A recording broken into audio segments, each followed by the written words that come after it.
In the Lalita Madhava, Srila Rupa Goswami says, Aparikalita Purvaha Kas Chamatkarakari. He says, there is, actually, Srila Rupa Goswami has written many literatures, of which two literatures are Vidagdha Madhava and Lalita Madhava.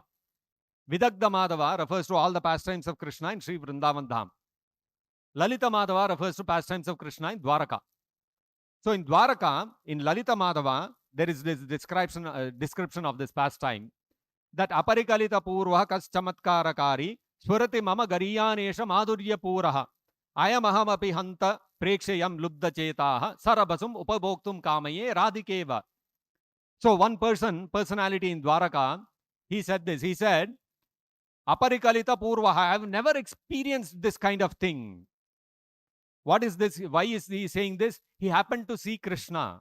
He happened to see the beautiful smiling lotus face of Krishna.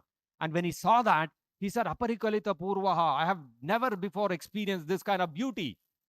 Kas Chamatkarakari, who is this beautiful personality?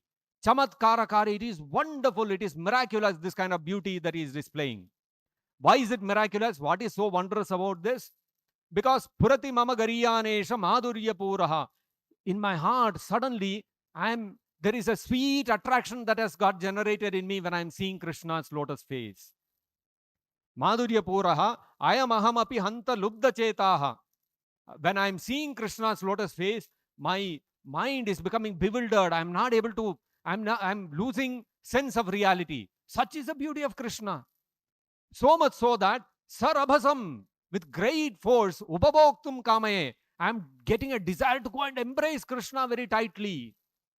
Just like Radhikeva, just like Radhika, Srimati Radharani always desires to embrace Krishna. Similarly, forcefully, I'm getting a desire to embrace Krishna. So can you imagine who is this personality? The hint is that this is from Lalita Madhava. It's a personality from Dwaraka. Who could this be? Any guesses? Huh? Rukmini Devi. Anybody else? Rukmini Devi is anyway attracted to Krishna. This kind of attraction, actually, this was spoken by, what happened was, Krishna was walking in the palace in Dwaraka. And the Dwaraka palace is made up of all touchstone and it is all expensive. The most valuable materials are made up of, they are used in making Krishna's palace. All beautiful gems will be used, and everywhere instead of torches, they would have beautiful diamonds glittering to give off the light. And there was one column which was made of diamonds. And Krishna, when he was walking, he happened to see his own reflection in the column. And when he saw his lotus face in the column, Krishna said, what is this beautiful face I'm seeing? So much so, my mind is getting bewildered, and like Radhika, I want to go and embrace him. Even Krishna himself gets attracted by his beauty. Such is the beauty of Krishna. Even Krishna cannot withstand the captivating force of Krishna's beauty. Forget about Narayana, forget about the gopis, forget about others. Then what to speak of us? If a devotee just gazes upon the smiling lotus face of Krishna, once he is able to really see that beauty of Krishna, over. He will never again look at the beauty of this material world. All the beauty of this material world will appear like the dry rotis with salt. When you are having nice hot cooked food in ghee, and you have butter naan and the paneer sabji and dal makhani and all those kind of things on your plate, why will you look at some sukha roti? You will never get attracted towards that.